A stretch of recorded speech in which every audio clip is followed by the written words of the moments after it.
Good morning, esteemed colleagues, friends, and fellow advocates for change. Thank you for giving me the opportunity to speak on an issue that not only breaks hearts but devastates lives. An issue that should be the concern of each and every one of us, the physical abuse of women. We are here today not just to talk, but to ignite a conversation that leads to real change. Physical abuse is not merely an issue confined to specific communities or households. It's a global epidemic that continues to harm, silence, and diminish the lives of millions of women worldwide. Today, I want to highlight the harsh reality that so many women face, and most importantly, how we, each and every one of us, can be part of the solution. The reality of physical abuse. When we hear the words domestic violence or physical abuse, we often think of extreme cases, bruises, broken bones, hospital visits. And yes, those cases are real. But physical abuse is not always visible. It's not always about bruises that shows up in the morning. It's about the silent scars that women carry in their hearts and minds for years. Physical abuse is about control. It is about power. It is about one person intentionally causing harm to another in an attempt to subjugate them. It happens beyond closed doors, in homes that are supposed to be sanctuaries, and it doesn't discriminate.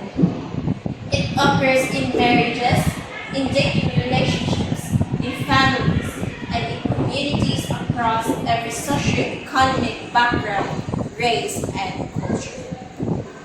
In fact, the study shows that 1 in 3 women globally will experience physical or sexual violence in their lifetime. That is staggering, heartbreaking statistics. To put in perspective, think of every third woman you know, your mother, your sister, your best friend, your daughter. This is a reality that they could be facing in silence. The cycle of abuse, one of the insidious aspects of physical abuse is the cyclical nature. Women in abusive relationships often find themselves trapped in a vicious pattern where the abuser expresses regret, makes promises to change, and temporarily improves their behavior, only for the cycle to start again. This can make it extremely difficult for the woman to leave, even if she knows deep down that she can deserve better. This cycle often exploits that woman's sense of self-worth, making herself as though she is the problem, or that somehow she is responsible for the abuse. Over time, the constant emotional manipulation, threats, and fear of more violence erode her self-esteem and independence, further trapping her in the situation. We must understand that this is not just about the immediate violence. It's about the deep, long-term psychological toll it takes. Women often feel isolated, unsupported, and hopeless. They fear that no one will believe them, or worse, that they will be blamed for violence. The impact of families and communities. The effect of physical abuse extends beyond the individual women. Children who grow up in the homes where abuse is present are more likely to suffer emotional and behavioral issues. They are at a higher risk of developing anxiety, depression, and trauma that can last well into adulthood. Many may even repeat the cycle of violence in their own relationships, perpetuating the cycle of future generations. Moreover, abuse affects entire communities. The resources needed to support survivors, such as shelters, legal aid, and counseling, are stretched deep. And the economic burden on society is immense. The healthcare costs for treating physical injuries and mental health care are just the tip of iceberg. Abuse also impacts work productivity, creating an environment where women, already vulnerable, are further disfranchised. The need for change. So what can we do about this? First, we need to listen.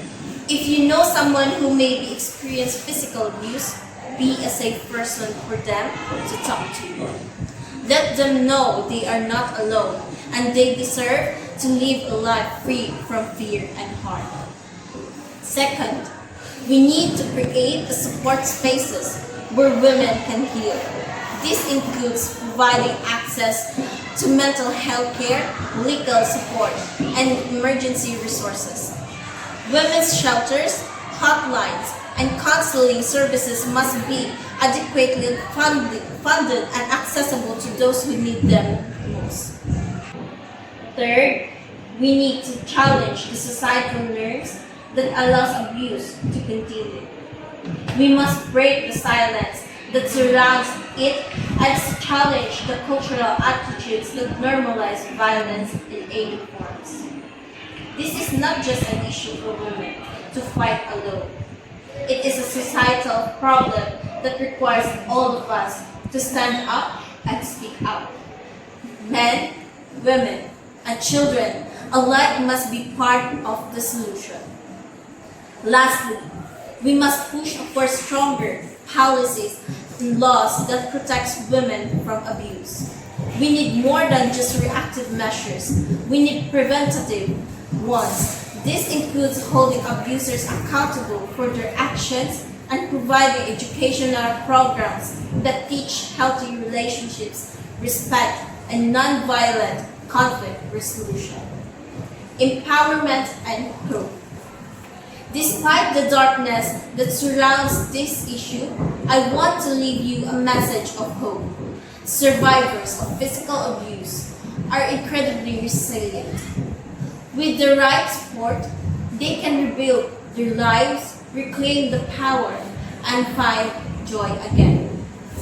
In fact, many survivors go on to become advocates for other women, using their voices and experiences to raise awareness and to ensure that others do not suffer as they did.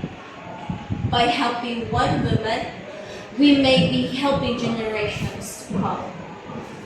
This is why I urge all of us to recognize the sign, speak out, and support efforts to end physical abuse against women. The fight against abuse is not an abstract cause. It is a personal responsibility. We all have the role to play, whether as a friend, a family member, a community leader, or an advocate. In conclusion, physical abuse against women is an epidemic that cannot be ignored.